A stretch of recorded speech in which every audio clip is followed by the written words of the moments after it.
Conferences are special. Things like RSA, which we just got back from, RSA was special.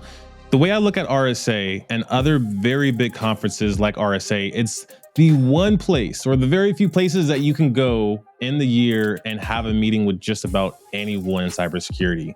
We wanted to challenge ourselves and do things a little bit differently. So we went out to RSA with the intention of meeting with some great people at RSA. And we have some great people at this live stream.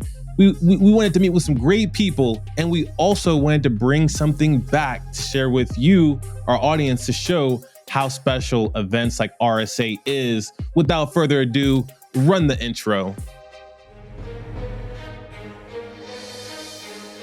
Who says tech can't be human?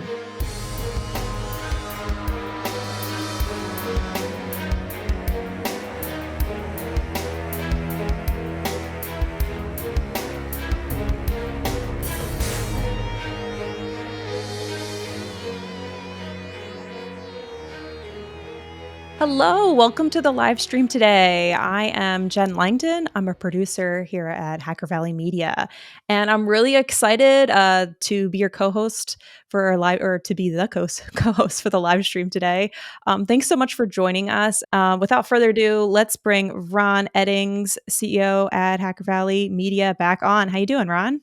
Doing great. I'm excited. I've been excited for this one for a while because we were at RSA last month. We had a great time, and I've been dying to share, snippets of what we experience with the world, but especially from the networking 2.0 point of view. Yeah, I'm been really intrigued about the networking 2.0 thing, and I've been reading a lot about Atsign. Special thanks to Atsign for sponsoring this live stream.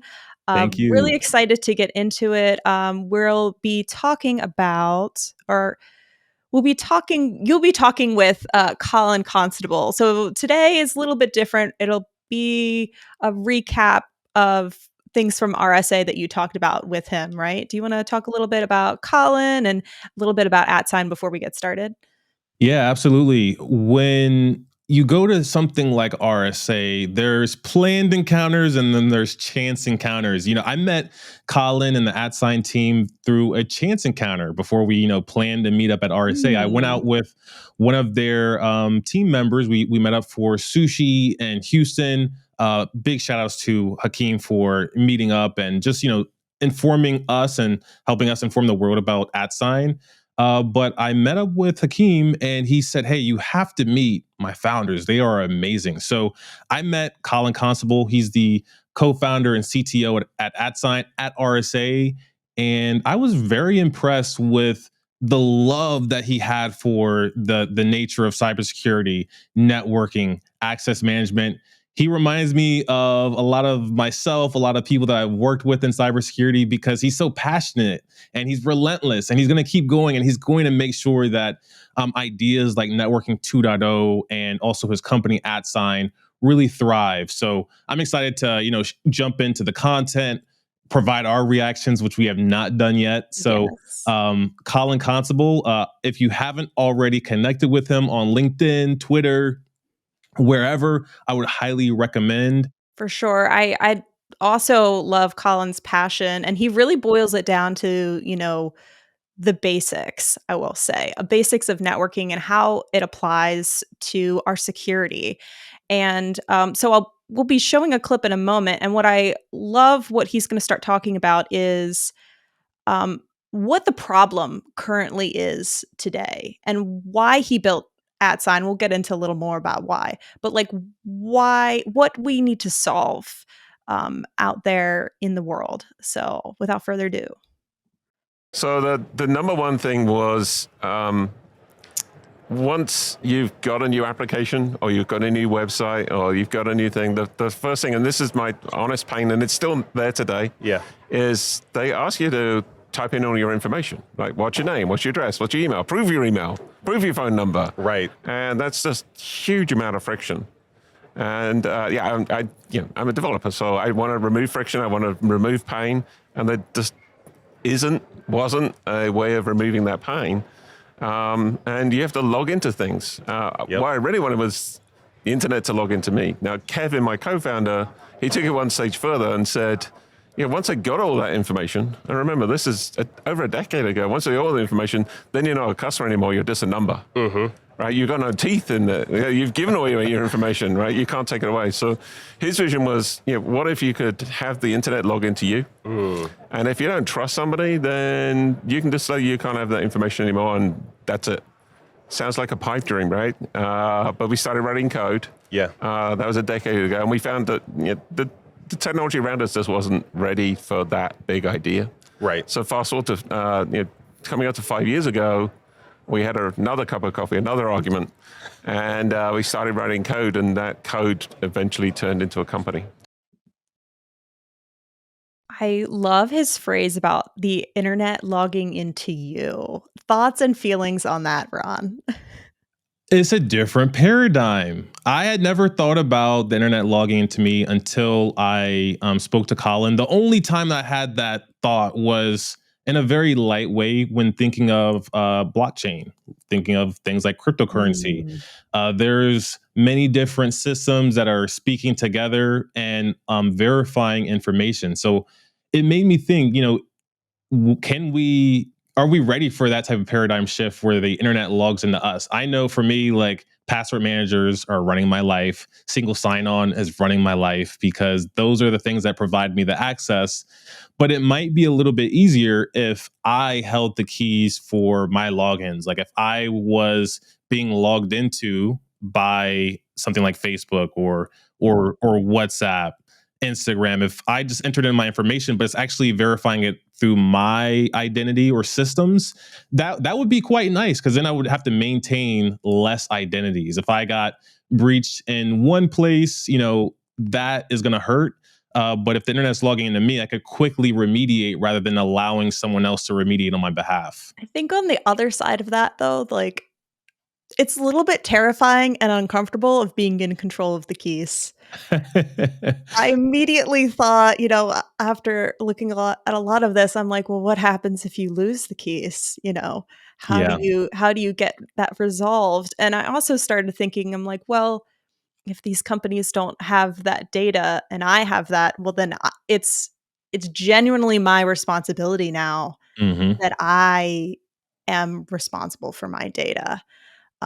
Doing that data care piece on my own. I'm not relying on a company or a third party to take care of that. And another thing I think that came out of this was how the atSign technology really couldn't be created until the technology that we have today. So I thought that was really interesting. Yeah, when I was speaking to Colin, I asked him, a little bit about crypto. I was like, are you a cryptocurrency, blockchain enthusiast? He is. And I would imagine that part of getting the idea of doing something like atSign came from those types of technologies. And I think that you're totally right about it being scary to maintain your own security. When I look at something like a building, for instance, buildings put all of the responsibility on the end user for getting out of the building if it's on fire in a safe and timely manner. They put up these little placards on the wall. They show you where the fire exits are. They show you how, where the stairs are at. They show you, they pretty much describe, don't take the elevator in case of a fire. I think security should be more of that, where we are the ones responsible. And, we have these little guides, and I don't think they have to be too complicated. Good hygiene should be very basic, and it should be something that you could easily do without too much stress or worry. And yet people still struggle with that, Ron, If you just look at the news, it's not that hard to see another breach, another day, Yep. another misstep on the basics. One question that I asked Colin was, what was the catalyst that inspired the idea behind atSign? I know that we have a clip for that, so let's go ahead and jump into it. Yeah, let's do it. I argue it was Kevin that asked the question. He argues it was me that asked the question. We don't know. One of us asked the question, what's the simplest way to assert an identity on the internet? Needed a couple of cups of coffee. But the answer to that question, big answer to that question, the aha moment was, it's just a unique string. Just a unique string. So just like DNS is a unique string, like my name, I'm a Brit, bbc.com, that's a unique string. Yeah. What if my unique string was @Colin and the @sign was born? Right. And if I could hold data behind @Colin on the internet, then I own my identity. And I can make up my own proof of my identity, not some company telling me what to do. You trust I'm @Colin, that's good enough, right? If you're a bank, then maybe I have to show some different things. So having the ability to have a unique identity that's owned by an individual, a person or a thing, or even a large entity, that was the aha moment when we had to get coding. So that's what we did. I feel like every startup, every problem is solved over coffee, right, Ron? Coffee, and then there's like, a napkin lying around with a pen, and you just start sketching it out, and then voila, you got your startup. Yeah, I really I love how he mentions his co-founder Kevin as well, and how it just took so long, so much time to come up with this idea. Any other thoughts on this clip about what really inspired atSign? One thing that gave me goosebumps when I was learning about atSign and even speaking to Colin at RSA was the handle. Like, this is something that we all know now. Like, this is deeply ingrained in culture, our society, our technology. I thought of, wow, what if there was a way for me to have one @sign? There's another Ronald Eddings out there. There's someone on Instagram who I would say stole, right? I'm going to go in and say they stole @Ronald Eddings. And I was like, oh, okay, terrible. Let me try Ron Eddings. Taken. So now 99% of my social media platforms, I do have @Ronald Eddings, but on Instagram, it's the one place I do not have it. It doesn't feel great, and it honestly makes it a little bit harder for my audience to keep track of me across all the platforms.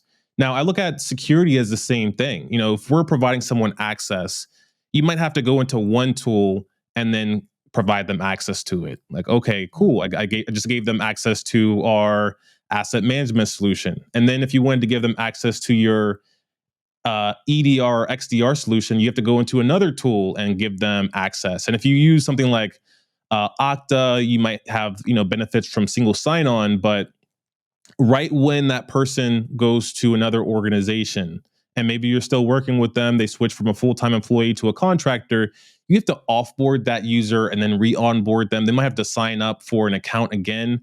I look at something like this as a great opportunity for us to make access management a little bit easier, but also uniquely identify ourselves. Because if I was @Ronald Eddings and I own that key, you can trust giving me that key no matter where I go in the world, whether I'm working at that organization or somewhere else. And that would be quite nice. Also, for removing access, instead of guessing, well, was Ron a part of this group? And did he have two users' name here? One application is managed by single sign-on, the other one's not. That creates a headache because that's multiple users, multiple passwords for me to maintain and manage. But with this concept, it sounds amazing. It sounds like as amazing as social media, which is why I had goosebumps when I was first learning about it. I've only been starting to understand a bit more the vastness of the problems that there are with identity. Like, I Yes. feel like I learn a little bit more every day. That was a great explanation of some things that could crop up.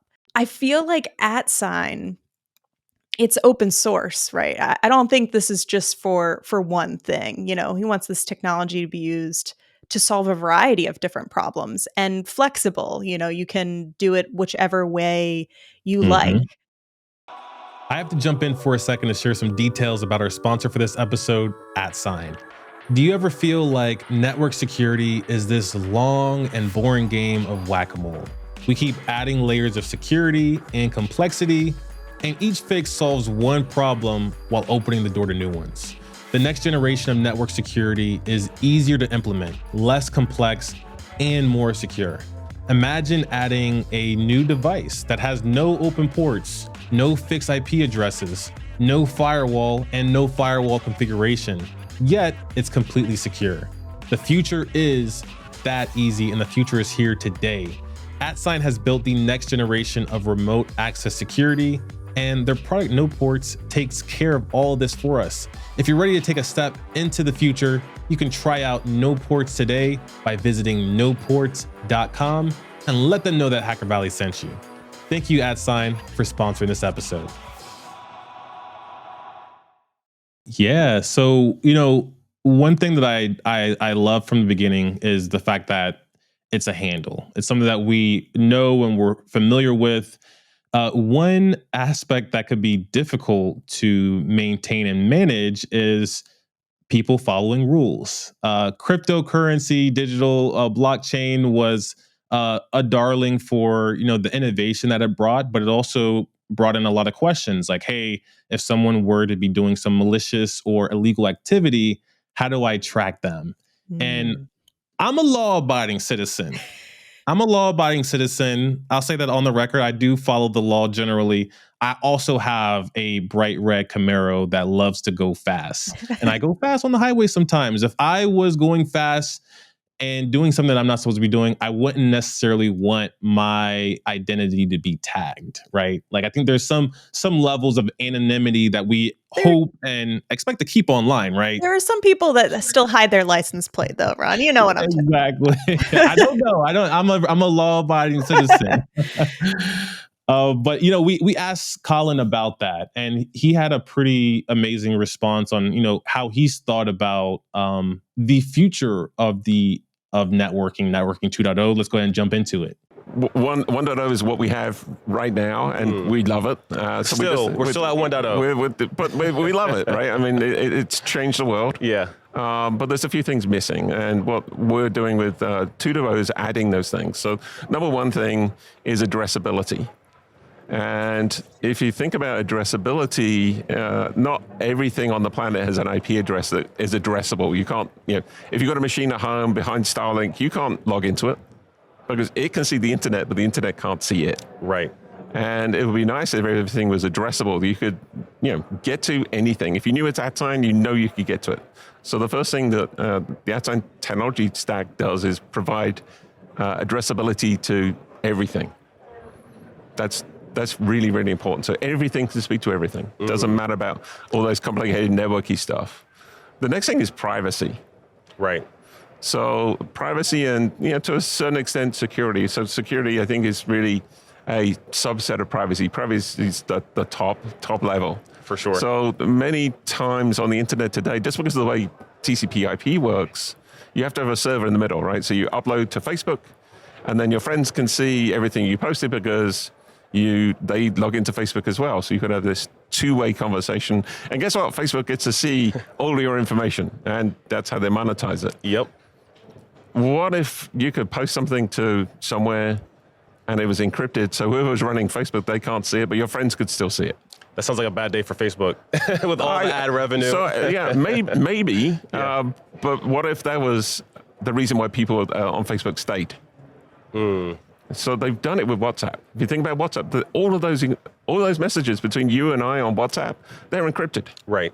So it's not a challenge to Facebook. I think it's a natural progression for Facebook and other companies of that ilk to change their business model to a business model that respects privacy and opts in, opts out, and give that control back to their community. When I listen to that clip and reflect back on the conversation, it's inspiring to think, there's already initiatives out there that do respect privacy and do respect anonymity. I think that we're still kind of a far ways away from there because maybe the messages, in something like WhatsApp are encrypted. But what about my metadata? Like, if someone searches my user profile, is that also readily available? My login times, like, there's a lot of aspects about Facebook and social media platforms that are very intrusive with the data collection. I definitely want my messages to be kept secret. And I would hope that, if I'm using something like that for work, there's been war rooms that I've been a part of where we used WhatsApp. There's been war rooms that I've been a part of where we use Slack. I really, truly expect those communications to be encrypted end to end. And I had someone on the podcast about a year ago, and they were mentioning that when they first got started their security research journey more than 20 years ago, they always thought that the way that companies would monetize would be by having us paying us to watch an ad. Like you sit down and watch this ad and you get revenue. They never expected the revenue models to be from our personal information that is a gateway for using those platforms. So like they always thought it was going to be a pay to play type of thing rather than a you play and then we get paid through other means. Yeah, I love that Colin's vision about this kind of community evolving, right? I would love to post anonymously. I would love that. I don't think Facebook would, and I think it's timely kind of talking about this, especially when a lot of the conversation about AI right now is about who owns all of this data and what you're doing with it. Yep. And I wanna keep that as much to myself anyway because it has value. It has so much value, and I guess speaking about, um anonymity and I guess accountability and security. Colin had something to say about that as well. So let's hear from Colin. So identity really, and this is our aha moment from a conversation, and the companies had ridiculous amounts of luck. One of the bits of luck was right at the beginning of the conversation around this. Yeah. Was I got invited to a show much like this. It was Google I/O show, and I met a gentleman called Vint Cerf. Vint is the guy that invented, along with Judy Estrin and a few other people, the TCP/IP protocol 50 years ago. Wow. 50 years ago. Still around, still working at Google. And my question to Vint was, what's wrong with the internet? And he gave a single word answer. What was it? You really want to know? Was it transport? It wasn't. It was nothing to do with transport. I'm curious.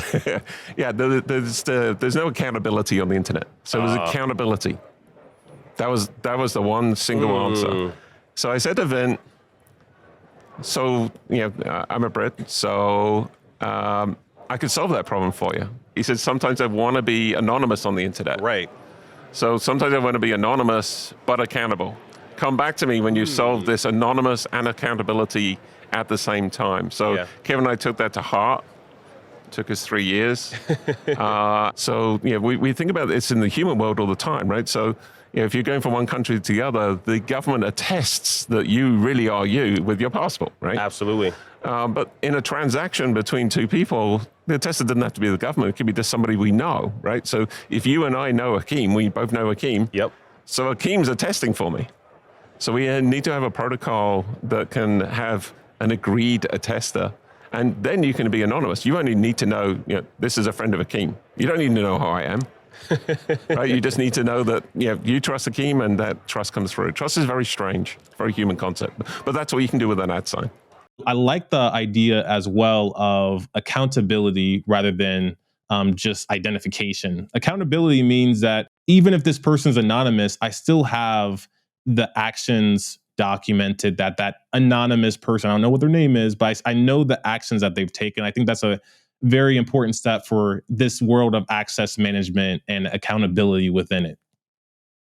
Yeah, it really made me think also kind of about the trust aspects. Because a lot of this is about trust, and even hiring people is about trust. People recommend people that they know to jobs and positions, so it's not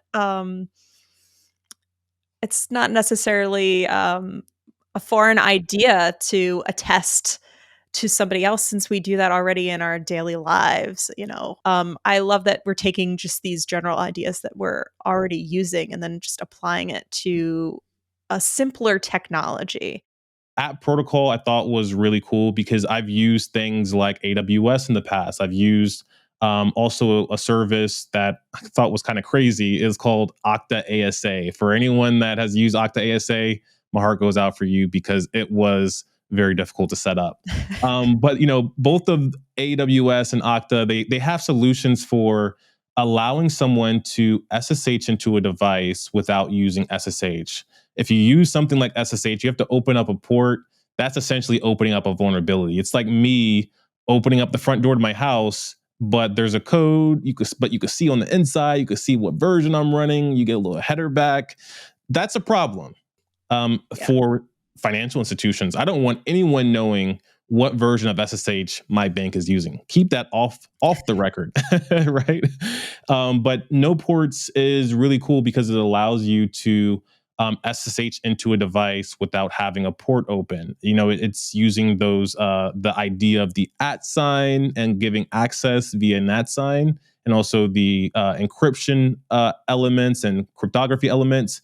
But it's not just limited to SSH. You can do administration across any port. And that's kind of the paradigm of this networking 2.0 model. With networking 1.0, we've really constrained use cases to a single use, SSH, RDP. But what if you just wanted to open up everything to a specific user in a safe way? I think that instead of opening up all your ports and allowing, creating firewall rules, you want to make sure it's that person, not just their device, not just their IP address. I think atProtocol and the concept of @signs and handles is a really unique and I would say approachable way to getting to that end state.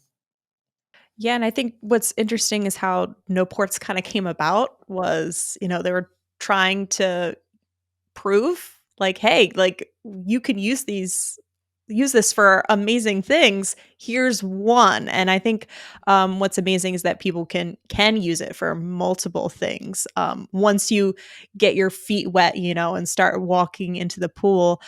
So let's hear from Colin a little bit more about SSH no ports. We got sort of pulled into the IoT world because IoT is very, very complicated. And to demonstrate something in IoT, we picked the most difficult protocol there is to work with, and that's SSH, so secure shell. And why is it difficult to work with? Well, if you drop a single bit or you get a single bit wrong, it will drop you like a stone. So if we could get SSH working, then we could get anything working. And we did a demo, essentially SSH no ports. If you go to noports.com, you can see it, was a demo.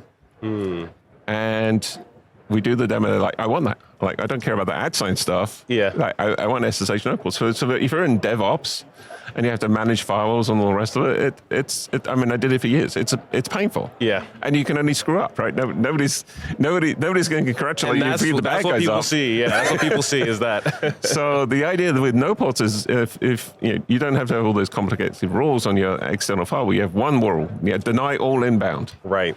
And what a no ports does is essentially reverses all the connections, so all connections are outbound, even SSHing. So you just, instead of specifying the IP address of where you want to SSH to, you specify the @sign, and you're just using a regular SSH, but you can SSH to a machine that has no ports open, which again sounds weird. Yeah. And it sort of is weird. Again, it's not magic. It's a little sneaky. It is a little sneaky. Hey, love that. And Colin mentioned addressability, which I think is very interesting because when we look at the internet as a whole, part of the opportunity is having access to every public IP address. If you know the IPv4, the IPv6 address, and there's an open port, then you could get access to it. You might still need a username and password, but you can at least access the front door. In my world, I don't want that to happen. I don't want anyone to think that they can come up to my house and jiggle the doorknob. Like, don't do that. Especially when I'm dealing with things like my business. If I am using my bank, for example, I want only me to have access to that. If I'm logging into a system via SSH, that's very sensitive. I don't want the whole world to have access to it. I also don't really want a firewall controlling that because, if something happens to the firewall, now that's another thing to manage. It's another device, another asset.